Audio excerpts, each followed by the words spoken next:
መድረክ ላይ እንገናኝ በቃ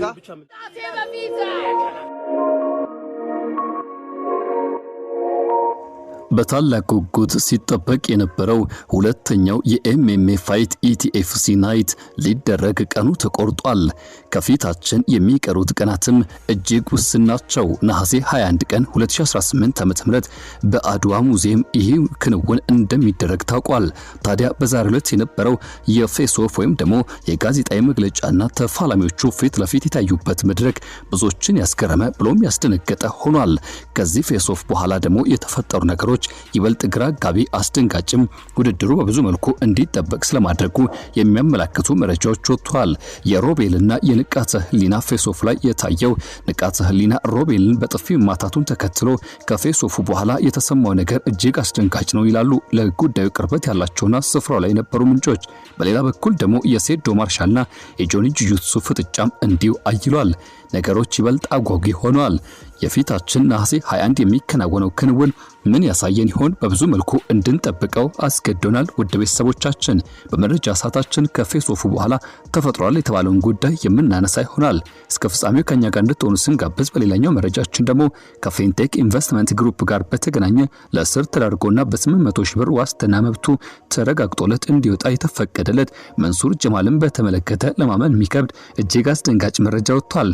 ባለ ሀብት ነኝ ያለው ይህ ሰው ከዚያ ጀርባ ግን ባዶ ኪስ እንደሆነ የሚያመላክት መረጃ ወጥቷል የተባለው መንሱርም ዝምታን አልመረጠም። ይህም በተመለከተ የሰጠው ምላሽም አነጋጋሪ ሆኗል። እነዚህ ጉዳዮች በዛሬ መረጃ ሰዓታችን ይቃኛሉ። ለቻናላችን አዲስ ከሆናችሁ ሰብስክራይብ ያደረጋችሁ እንድትወዳጁን እንጋብዛለን። ቪዲዮን ከወደዳችሁት ላይክ እንዲሁም ሼር በማድረግ ሌሎች እንድታካፍሉ እንድታጋሩ የጋበዝን። ወደ ዝርዝሩ ገባን። መልካም ቆይታም።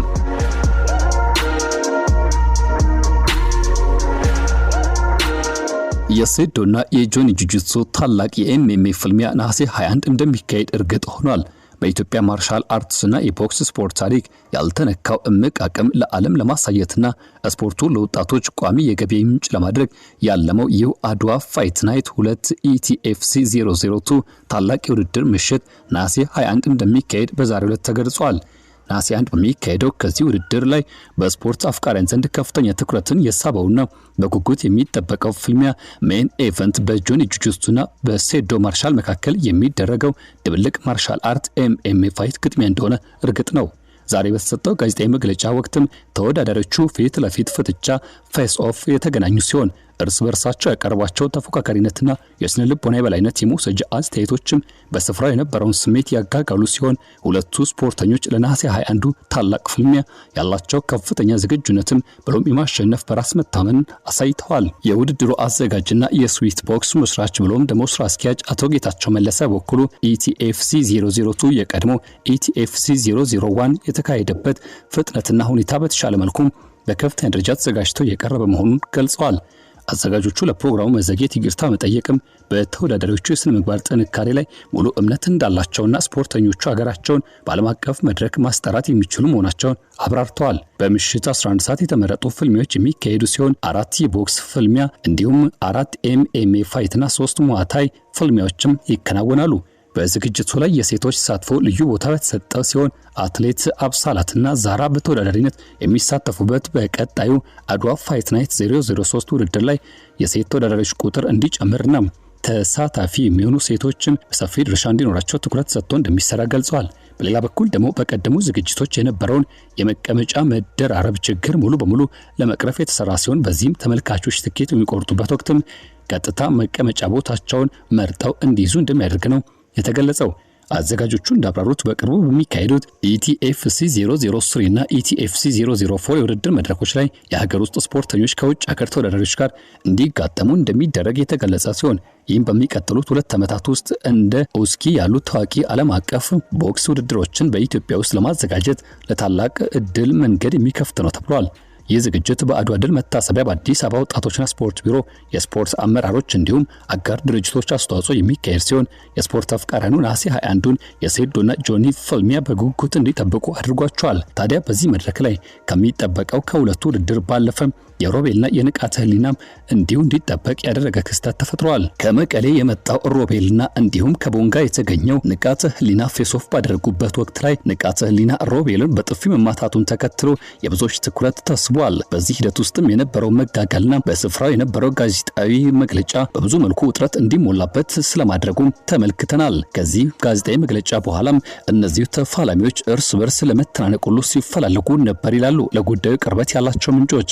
በርካታ የጸጥታ አስከባሪዎች ስፍራው ላይ ስለነበሩና እንዲሁም ደግሞ ፕሮግራሙን ለማረጋጋት የተመደቡ ሰዎችም ሁለቱን ተፋላሚዎች ለማረጋጋት ከፍተኛ ጥረት ስለማድረጋቸው የተነገረ ሲሆን የሁለቱ ፍልሚያም ልክ እንደ ሴዶና ጆኒ ጁጁትሱ ሁሉ እንዲጠበቅ አድርጓል። ጆኒ ጁጁትሱ በመጀመሪያው ኢቲኤፍሲ ፋይት ናይት ላይ ንቃተ ህሊናን በአጭር ሰከንድ ውስጥ በማሸነፍ የመጀመሪያ አሸናፊ መሆኑ የሚታወቅ ሲሆን ዛሬ ላይ ከመቀሌ ከመጣው ሮቤል ጋር በፊታችን ነሐሴ 21 ይፋለማል። በአድዋ ሙዚየም የተደረገው ፌስ ኦፍ ሙቀት ለጣ ሳይቷል። በአድዋ ሙዚየም ከተካሄደው ፌስ ኦፍ ላይ በርካታ ተወዳዳሪዎች ተገኝተው ቢያስደሙም ከሁሉም የበለጠ ትኩረት የሳበው የንቃተ ህሊናና የሮቤል ፊት ለፊት ፍጥጫ ነው። በፌስ ኦፍ ወቅትም ንቃተ ህሊና ተጋጣሚው ሮቤልን በኃይለኛ ጥፊ መጥቷል። ይህ ድርጊት ሮቤልን ክፉኛ ያስቆጣው ሲሆን ቦታው ከፍተኛ ውጥረትም እንዲፈጠር አድርጎ ነበር። አሁን ሁሉም አይኖች በመጪው ፍልሚያ ላይ ተተክለዋል።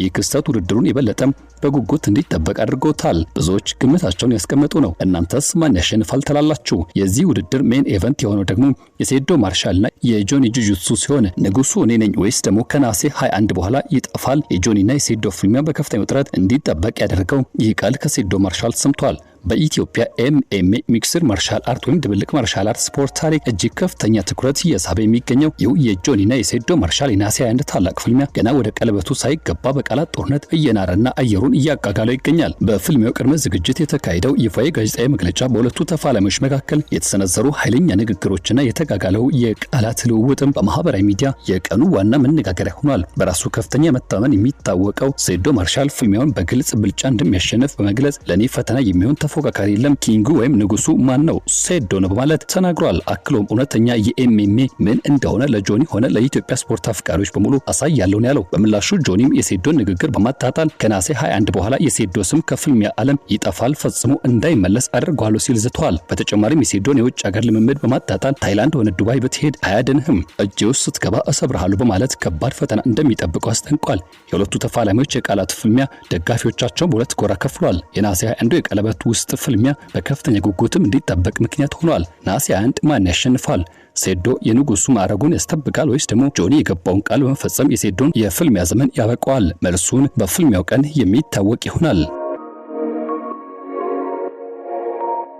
ወደ ሌላኛው የበስተመጨረሻ መረጃችን ስናልፍና ስንሻገር ከፊንቴክ ኢንቨስትመንት ጋር በተገናኘ የገንዘብ ማጭበርበር ታስረው ከነበሩት ውስጥ አንዱ የሆነው መንሱር ጀማል ላለፉት በርካታ ጊዜያት የዋስትና መብቱ እንዲከበርለትና ጉዳዩን በውጭ ሆኖ እንዲከታተል ሲያደርግ የነበረው ጥሪ ዛሬ መልስ ያገኘ መስሏል። ባሳለፍነው ዓርብ በ800 ሺህ ብር ዋስትና እንዲፈታ ተፈቅዶለት እንደነበር ሲታወስ ዛሬ ይህ ብር ተከፍሎ መፈታቱ የተነገረ ይገኛል። ያም ሆኖ ግን ይህ ገንዘብ የተከፈለው በመዋጮ ነው የሚሉ ሐሳቦች በስፋት ወጥተዋል። ይህን ካረጋገጡና ካመላከቱ መረጃዎች መካከል ፍርድ ቤት የፈቀደለትን የዋስትና ገንዘብ ለመሸፈን የተጀመረው የገንዘብ ማሰባሰብ ሂደት መጠናቀቁን ተከትሎ ነው የወጣው የተባለው። ባለፈው ዓርብ የሰበር ሰሚ ፍርድ ቤት ለተጠርጣሪ 800 ሺህ ዋስትና መብት መፍቀዱ ይታወሳል። የገንዘብ ማሰባሰብ ሂደቱን ያስተባበሩትና ስማቸው እንዳይገለጽ የጠየቁ ግለሰቦች እንደተናገሩት ከሆነ መንሱር የፍርድ ቤቱ የዋስትና ውሳኔ ተከትሎ ደስታ ቢሰማው የተጠየቀውን ከፍተኛ ገንዘብ አቅርቦ መክፈል ባለመቻሉ ድንጋጤ ውስጥ ወድቆ ነበር ይላሉ። ይህን ሁኔታ ለመፍታትም በፍጥነት ወደ መዋጮ ማሰባሰብ ስራ መግባታቸውን አስተባባሪዎቹ ገልጸዋል። አስተባባሪዎቹ አክለው እንዳረጋገጡት እስካሁን በተደረገው ርብርብ የተጠየቀው ሙሉ ዋስትና ገንዘብ ተሰብስቦ አልቋል። በመሆኑም ዛሬ ሰኞ ዕለት የተሰበሰበው ገንዘብ ለፍርድ ቤቱ ገቢ መደረጉና ሕጋዊ ሂደቶች መጠናቀቃቸውን ተከትሎ ተጠርጣሪው ከእስር ማስፈታት ስራ እንደተጠናቀቀ ተገልጿል። ያም ሆኖ ግን ከዚህ ጀርባ ውሸት ነው የተባለው ነገር ተብሏል። በአሁኑ ሰዓት በአቶ መንሱር ጀማል ዙሪያ የሚሰራጩ የዋስትና ገንዘብ የሚያስይዘው አቶ እስር ቤት ቆየ የሚሉ መረጃዎች ሐሰት ናቸው ሲሉ ለመንሱር ቅርበት አለን የሚሉ ምንጮች ገልጸዋል። አቶ መንሱር ጀማል የተጠየቁት መመሪያ መሰረት የጠየቀውን ሙሉ የዋስትና ገንዘብ ከፍለው ጨርሰዋል። እስካሁን የቆየበት ዋናው ምክንያት ቀናቱ ቅዳሜና እሁድ የሳምንት ረፍት ቀን በመሆናቸው እንጂ ከተጠየቀው ገንዘብ አቅም ጋር ምንም አይነት ግንኙነት የለውም ሲሉ ለእርሱ ቅርበት ያላቸው ምንጮች ይገልጻሉ። አስፈላጊው የሕግና አስተዳደር ሂደቱ መጠናቀቃቸውን ተከትሎ ይፈታል ባሉት መሰረት ተፈቷል። አስፈላጊው መረጃ ያጣሩ ግለሰቦችን ስምና ስብና ማጠልሸት እንዲሁም ሐሰተኛ ወሬዎችን መንዛት አካሄድ ሊቆም ይገባል ያሉ ሲሆን የምናሰራጫቸው መረጃዎች እውነት ብቻ ላይ ተመሰረቱ እንዲሆኑ ሁላችንም በኃላፊነት ስሜት እንስራ በማለት መግለጻቸው የተነገረ ሲሆን ከዚህ ጋር በተገናኘ አንድ ጻፊ ከመንሱር ጉዳይ ጀርባ አንዳች ነገር አለ፣ ይህም ሊታወቅ ይገባል፣ እርሱ ባለሀብት ሳይሆን ስካመር ነው በማለት መንሱር ጀማል 800 ሺህ ብር የለውም። ይህን ተከትሎ የብር መዋጮ የተሰበሰበለት ቆይቶ ገንዘቡ ይሞላለት ይመስላል። በመንሱር ጀማል ዙሪያ በተደጋጋሚ ጽፌ ከሰውም ጋር ተከራክሬ ያለሁኝ እንደ መንሱር ጀማል አይነት ሰዎች ስካመር ናቸው በማለት ነው እኚህ ጻፊ ገለጹት። ሀብታም የሆኑ የምናውቃቸው ሰዎች ሽቶ እያስቆጠሩ ሲነፉ አይሳዩም። የሱፋቸውና የጫማ ዋጋቸውን እየደሰኮሩ አይታዩም። ቁርሳቸውን እያሳዩ ሆዳ አይጮሁም። ኤንዌስ በሚቀጥለው ዓመት እንደነ ኤለን መስክ መንኮራኩር ወይም በሰማይ ላይ የሚበራው እንዳለው መንሱር ለማምጠቅ እቅድ የነበረው መንሱር ጀማል 800 ሺህ ብር የለውም። በየኮሌጆች ምርቃት ላይ ባለሀብቱ መንሱር ጀማል ተብሎ የክብር እንግዳ በመሆን ተመራቂዎችን ሲያነቃቃ የነበረው መንሱር ጀማል 800 ሺህ ብር የለውም። ቁርሱን በ5000 ብር በልቶ ራቱን በ15000 ብር የሚያሳርገውና ህዝቤ በየኮሜንቱ እባክህ እርዳን እያለ የሚማጸነው መንሱር ጀማል 800 ሺህ ብር የለውም። አይሆፕ ይህ በቀጣይ ለሚመጡትና አሁንም እዚህ መንደር ለሚገኙ ዋቴዎች ወይም ስካመሮች ትምህርት ይሆናል ብዬ አምናለሁኝ።